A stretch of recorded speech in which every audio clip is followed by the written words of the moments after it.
in the dark for far too long. Welcome to daylight. Welcome, Dan Bongino. All right. Thank you, folks. Thank you for listening in. I always appreciate it. You got us back on the top charts again last week. I really, really appreciate it. It means a lot to me and Joe as well. Joe, how you doing? Everything going man. Good week. It's another busy week. Excellent. Yeah. It was busy for me. I had a lot going on. I had some fill-in work at WMAL this week when Chris Plant was out. We did the podcast, which did really well. This week really was rocking and rolling. And a couple of stories jumped into my head. Now, the core of the show today is going to be about this just incredible Debbie Wasserman Schultz, Chris Matthews interview on MSNBC, which in my opinion, again, no hyperbole, I'm not intending to exaggerate here or mislead you. I think this interview and the question Chris Matthews asked Debbie Wasserman Schultz may have been one of the most important questions ever asked from a person in a leadership position of the Democratic Party on live television. I kid you not. He asks Debbie Wasserman Schultz, what is the difference between a Democrat and a socialist? And it's not just a question, but the answer that matters. But before we jump into that, I want to start this new kind of piece we're going to be doing during the shows called, sticky notes here. I like those little sticky notes.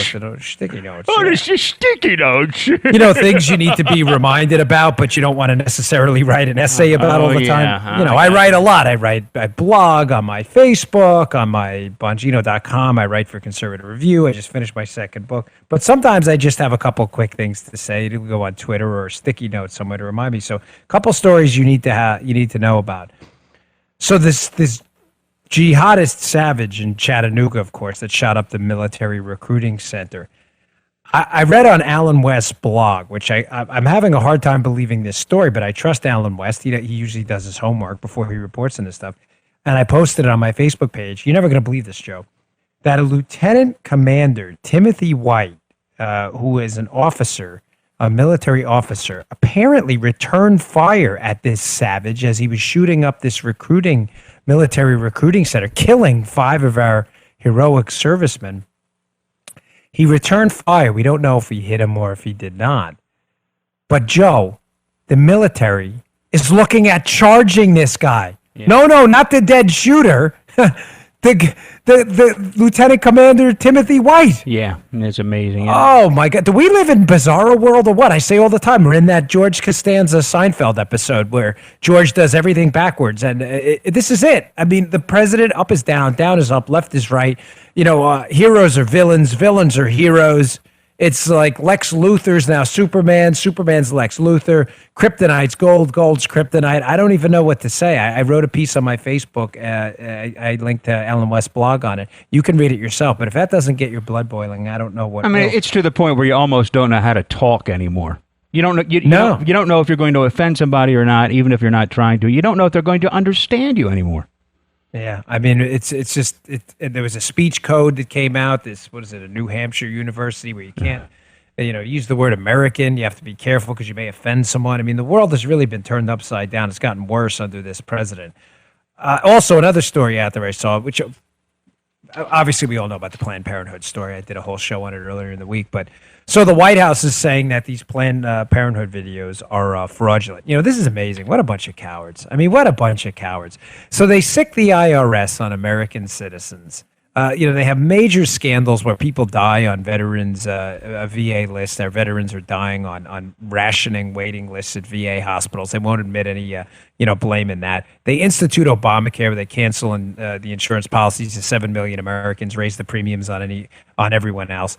They target conservatives through the IRS, and these cowards in the White House, they get a question on Planned Parenthood after these 4 videos where they're actually picking apart infants on a petri dish and talking about how much the parts are going to be worth, as they're saying, in the earlier video, make sure we do a little better than break even on this one. Oh. And the White House is saying, oh, yeah, we think these videos were fraudulently obtained. I'm serious. I mean, you got to be careful with the personal politics. You do, but not when it's true.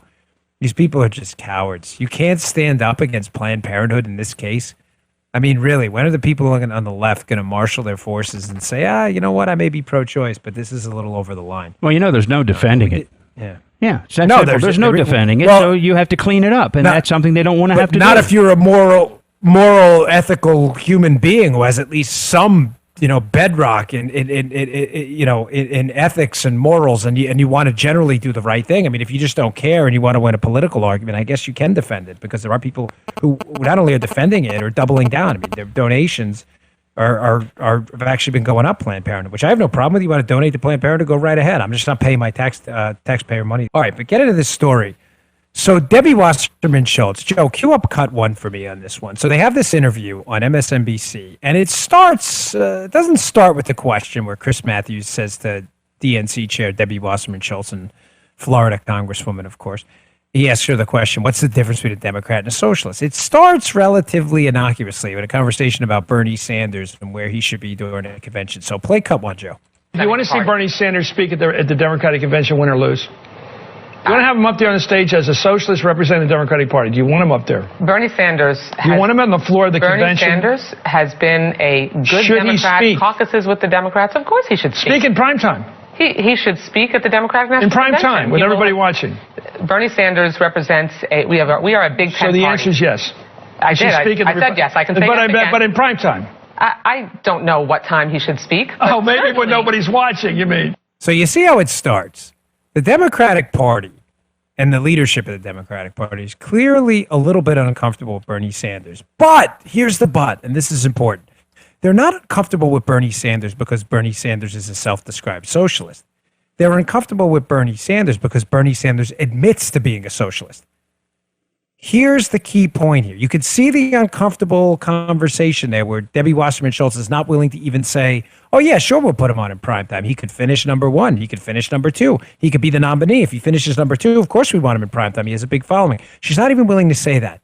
But it's not because they're afraid of Bernie Sanders. They're afraid of Bernie Sanders openly admitting he's a socialist, because everyone else who subscribes to the same values, political ideology, and economic philosophy as Bernie Sanders, who's running on the Democrat side, notably Hillary Clinton and Martin O'Malley, have the exact same ideas or worse.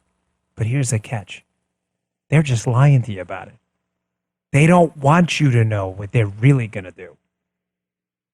That's why she's uncomfortable. So the interview continues. Cue up cut two for me. You'll see now there's a little bit of a verbal judo dance going on here. Debbie Wasserman Schultz is not itching to use the word socialist at all, even though the Democratic Party was largely moving in that direction. But play cut two. Of course, Bernie Sanders should speak. He should speak in a slot where the appeal that he has across the board, the progressive, populist message that he has that resonates deeply and widely with the American people, not just with Democrats, absolutely that should be featured. The difference between us and the Republicans is that we really are a big tent party. Now, notice the dance she does there. It's very important.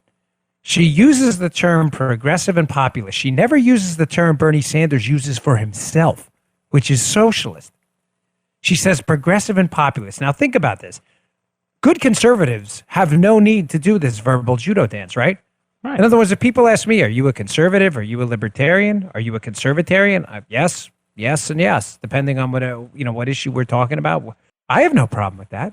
Why does the left always need to do this verbal judo dance with naming themselves? First, they were liberal. When liberal became unpopular, they were progressives. Now Bernie Sanders says he's a socialist. Oh, and Debbie Wasserman Schultz is saying, well, he's really progressive and a populist. Why do they always have to do this? Here's the reason. Because when you find out what these people actually represent, and I'm going to prove it to you throughout this podcast. I have a bunch of headlines.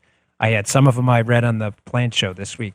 I have a bunch of headlines from this week showing you that the Democratic Party is moving more towards a European-style socialist model than the party of JFK. The party of JFK was ask not what your country can do for you. They have lost the not. Now it's ask what your country can do for you. And I have some headlines during this podcast where I'm going to make the point to you that they are moving farther and farther in that direction. Now, cue up cut three, Joe. This is the money shot. So Chris Matthews, who's usually on the far left, comes out with one of these ringers, and you're thinking, where did that come from? Matthews smells blood here, and he sees Wasserman Schultz as uncomfortable mentioning the S word, socialism. So he goes in for the kill here. Play cut three. Well, what is the difference between a Democrat and a socialist? I used to think there was a big difference. What do you think it is? the difference between Democrat like Hillary the Clinton, more and a socialist like important Bernie question is Sanders. what's the difference between being a Democrat and being a Republican? Well, what's the bigger difference? What's the big difference between a Democrat and a socialist? You're the chairman of the Democratic Party. Tell me the difference between you and a socialist. The relevant debate that we'll be having over the course of this campaign is what's the difference between a Democrat and a Republican? I think there's a huge difference. Friends, ladies, gentlemen, anyone else listening, do you realize the importance of what was just said? Debbie Wasserman Schultz could not answer the question. Now, for any, it was bad, right? I mean, unbelievable. Joe, if I asked you that question, isn't this a ground ball answer? If you are a moderate Republican, a neoconservative Republican, a libertarian, a conservative, Yeah. a Tea Party type, Yeah. this is a simple answer. What's the difference between a conservative and a socialist? Well, I think we should have ownership over our own lives, our own money, and we should pay taxes to fund a constitutionally limited role of government, and we should pick where our kids go to school. Right. Pretty simple answers, right, Joe? Absolutely. And why can't the left answer? Because the answer is very disturbing, and Schultz does not want to give it. The party has moved farther and farther left over a series of decades. It's not just Obama, though Obama's geometrically grown the speed at which the party's lurched left, right?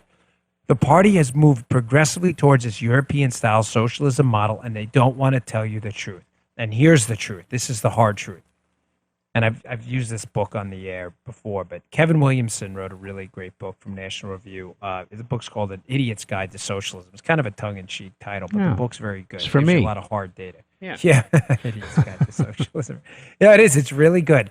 And in the book, he describes the new model of European-style socialism that the American Democratic Party is moving towards.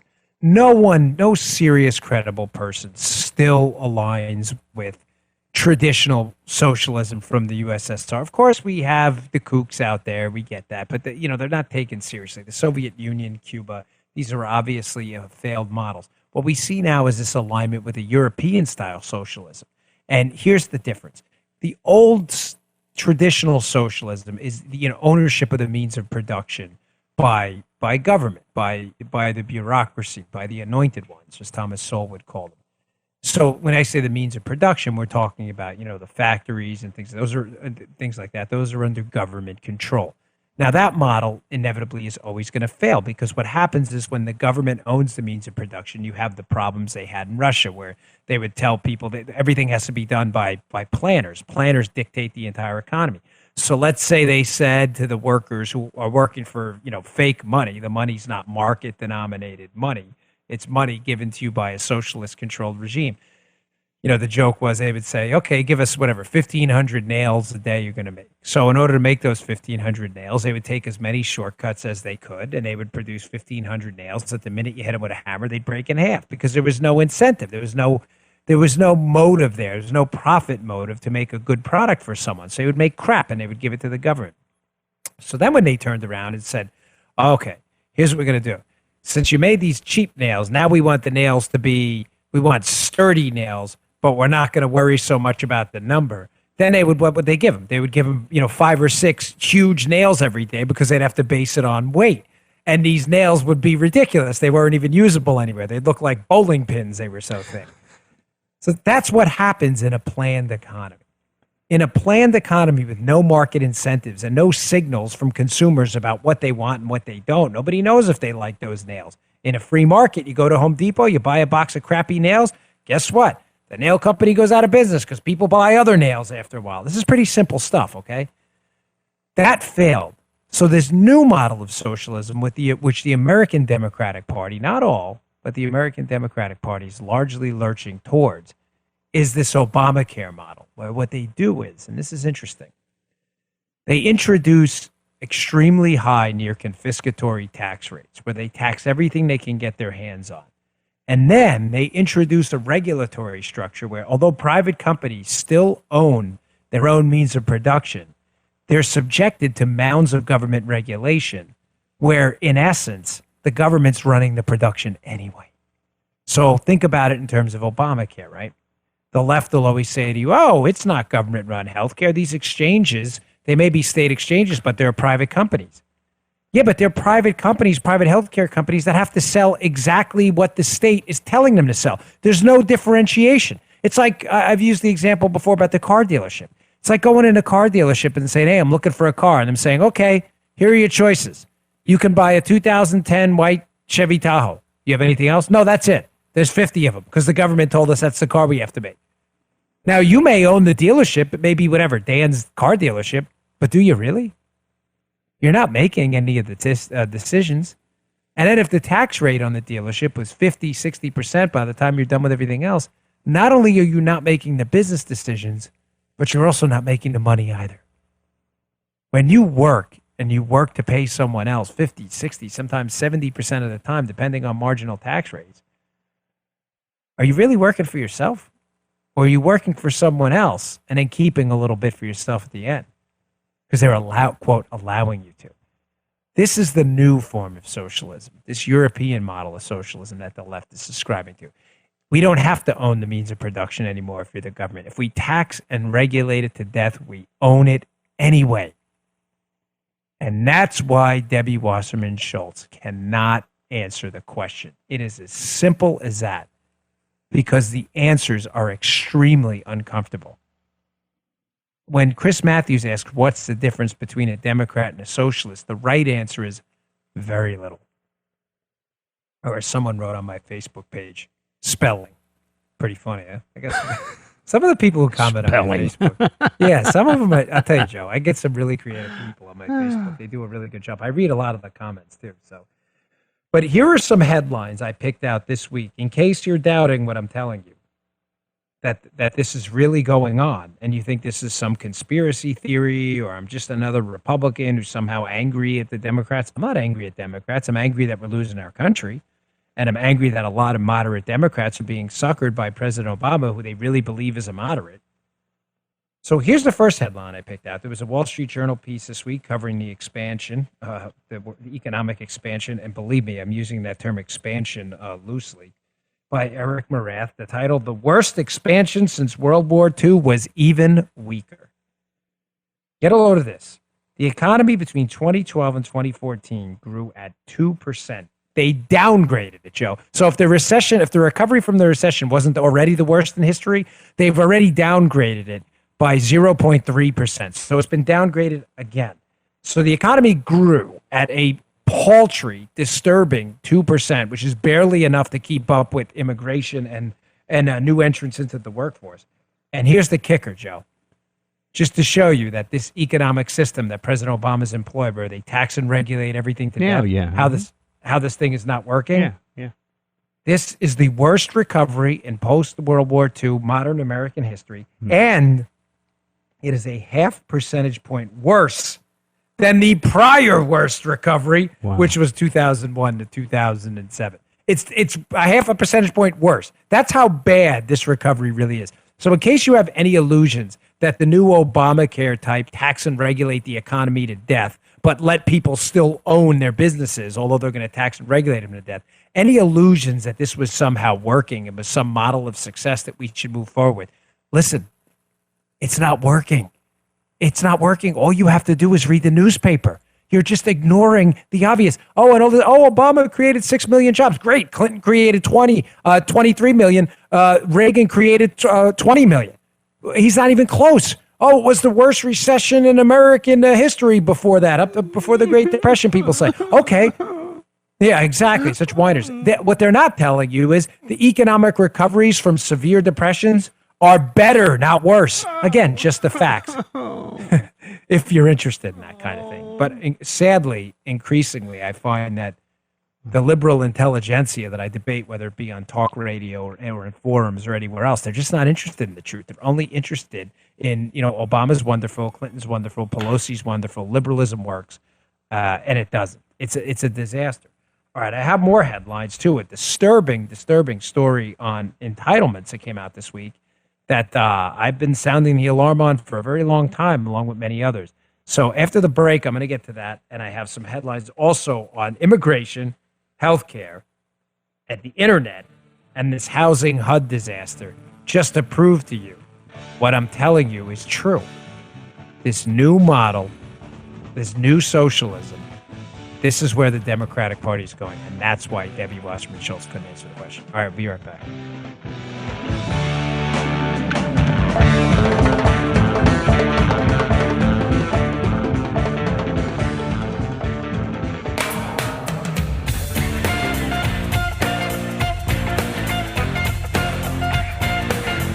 All right, welcome back to the Dan Bongino Show. Again, we really appreciate you tuning in. Thank you for all the listens and downloads. It means the world to me. The show's doing exceptionally well. We haven't even put any advertising dollars into it, and it's still rocking and rolling. This is amazing me. I mean, I'm used to commercial radio, terrestrial radio. Been doing it for a long time, and we are, not to pat ourselves on the back, but to let our audience know. Joe, we're patting the audience on the back. Yeah. I can't listen 1,000 times. You're doing it. It's just amazing. Really appreciate Thank you very, very much, and we're glad that you enjoy our production. Thank you. Yeah, I really, really do appreciate it. I cannot say that enough. Hey, another thing before we get back into the show here on why the Democratic Party is not different. There's not a significant difference, not a lot of light between them and the new European socialist model.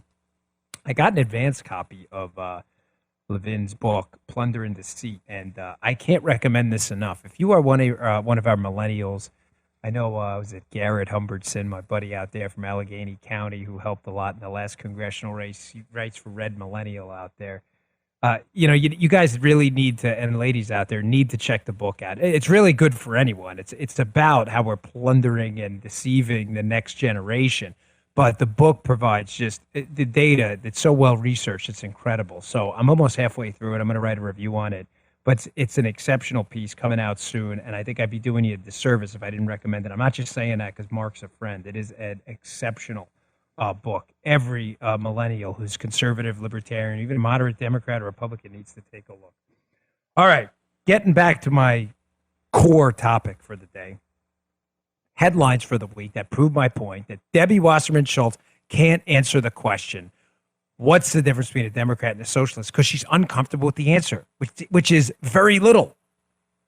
I gave you the headline from The Economy. Now on entitlements. This piece was all over the place. Drudge ran this on its headline on Social Security, National Review, Myra Adams. Headline, did you ever notice the asterisk on your Social Security statement? You should have, because on your Social Security statement, it says by 2033, that's just 18 years away, payroll taxes will only be enough to pay 77% of scheduled benefits. I don't know what part of this people aren't getting. The left keeps telling you that, Republicans are attacking Social Security when they tell you the truth. It's on your Social Security statement. And she took a picture of it, Myra Adams, that is, on her government-issued Social Security statement. In case you think she's making this up, Social Security is telling you they don't have the money. Ladies and gentlemen, there's no money. Here's why there's no money. This is a pay-go system. There's no lockbox. The money that was used originally, the money that when Social Security was first instituted, and it was cleverly drawn up to separate the taxes part from it, the payroll taxes part from the output portion of it. So they thought they could pass the constitutionality muster. It was very cleverly drawn up. It's not seniors' fault that the system was designed poorly. They paid into it thinking it was a lockbox. Many people were under the illusion that it was a personal account. It's not. It's an account you pay into that goes into the government treasury, which they spend. Any surplus, they bought treasury-denominated assets, and the government, when they then got the cash, the government spent it. It is as simple as that. Listen to me. There's no money. The only analogy I can give you, it would be the equivalent of putting your money in a bank that is in debt by $18 trillion. Would you do that? Would you put your money in a bank? Let's say you had your last $1,000 and you wanted to find a bank to put it in because you think it's safe. Would you go to the bank that has positive equity, that has hundreds of millions of dollars in assets, to back itself up, can meet reserve requirements, can meet liquidity needs? Or do you want to put your money in a bank that's $18 trillion in debt? That's what you did with Social Security. That's not in dispute. And now the lady, Myra Adams, writes this piece. She takes a picture of her own Social Security statement. And what the left? Where's the left? I thought the left was all about entitlements. Now, how does this relate to our core topic? What's the difference between a Democrat and a socialist? An old school Democrat, JFK, would say, I can't get in JFK's head, but I like JFK. I would assume he was a realist, and JFK, his party, would say something like, listen, this system is pretty broken right now. I think we need to fix this. Maybe we should allow people possession over their own money and their own accounts. We'll make good on all our promises to seniors now, but if you're, say, 55 or younger, we're going to open this up to personal accounts. You're going to have possession over your own money. We're not going to put it in these treasury-denominated assets because once the government gets the cash, when it sells those assets to the Social Security, it spends it. So this whole illusion that, we needed Social Security because older folks wouldn't save for themselves. The government didn't save for you either. It spent the money. There's no money. There is no money. I cannot warn you. This podcast, I'm glad it's taped because when this thing goes bankrupt, people are going to look back and go, well, he was one of probably I'm not the only one. He was one of thousands of people who warned us about this. There's no money.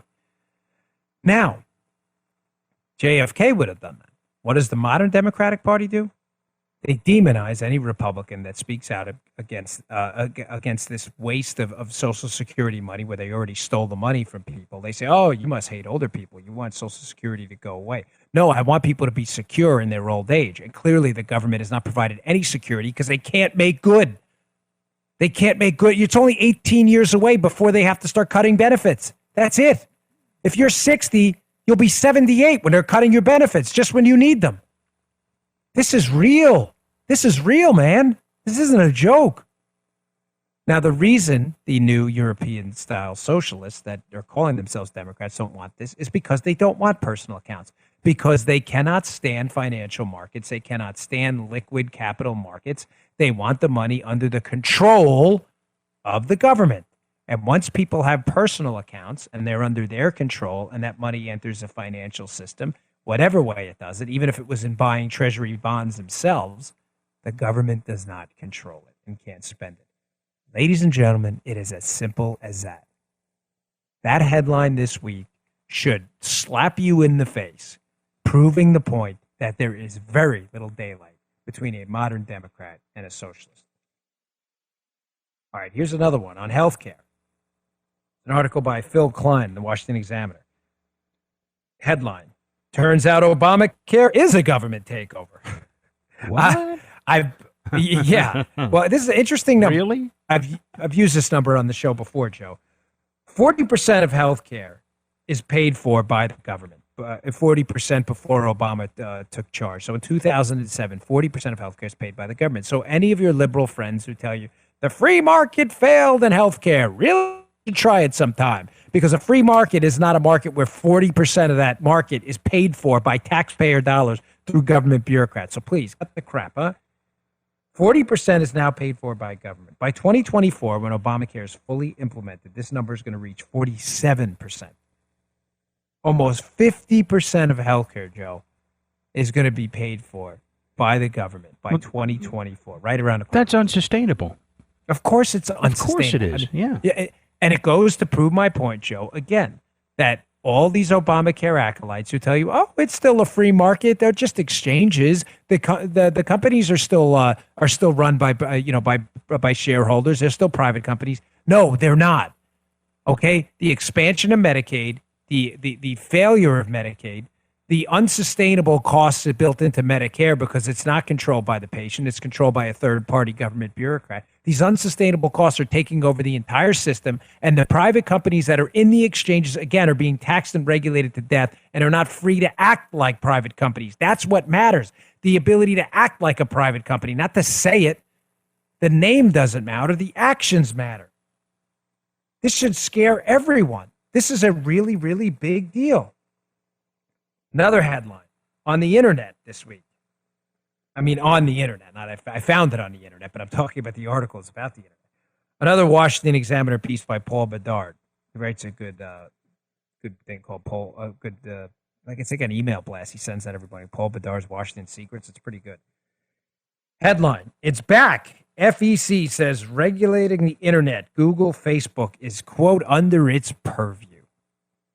So again, all the far left and the right and the moderates that I had it out with over Twitter about this net neutrality thing, when I said, listen, we're opening the door. Now that was the FCC. This is the FEC. But you know what the common goal is?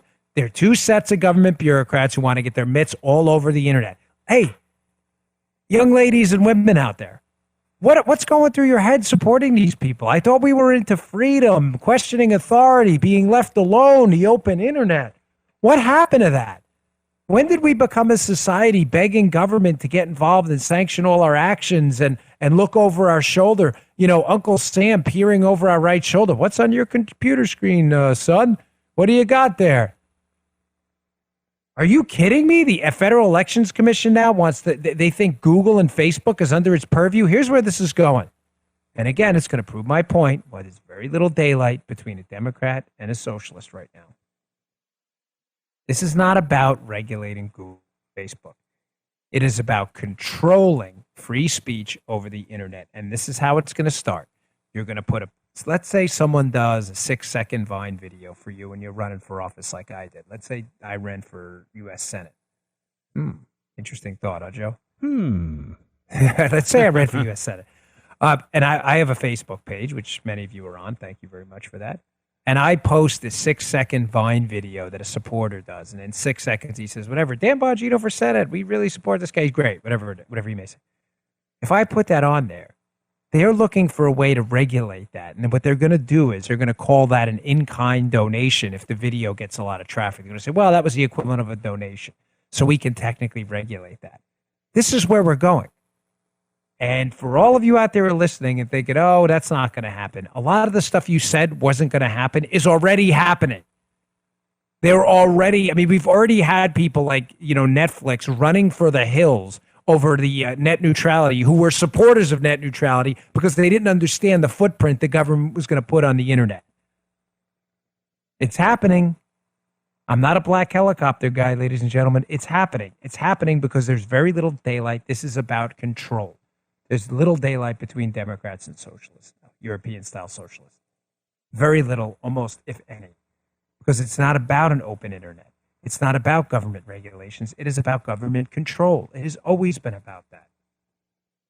All right, final story, which I brought up before we did a whole show on. They are now doubling down on this housing and urban development, affirmatively furthering fair housing. Say that fast a couple times rule. Here it is in a nutshell.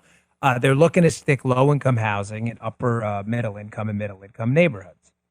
Government-sponsored nearly free housing in those neighborhoods because those neighborhoods don't meet their, quote, racial quotas. Now, again, do you think they're doing this because they feel like importing policies they've tried in inner cities they have absolutely decimated and destroyed are now going to work in wealthy communities?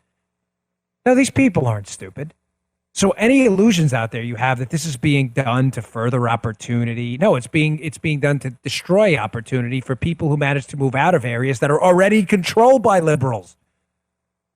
I read an interesting article in National Review again today by Lee Habib about his father leaving New Jersey, how there's a mass exodus out of states.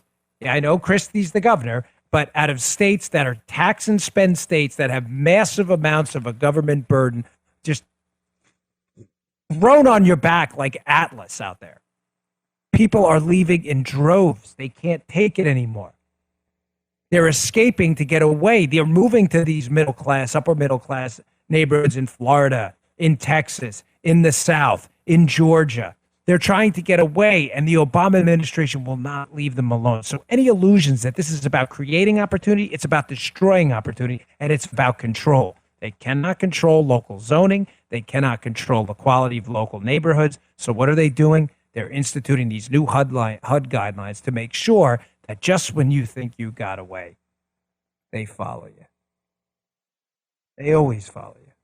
They'll never leave you alone. It's tough to talk about this stuff. I know. I almost feel bad sometimes because I don't want to sound too down and macabre about things, because we'll fix this. We'll always fix this. But remember, it's time to organize. And I'll say again, read the article by Brandon Finnegan at National Review about what to do, because the do matters. We can fix all this.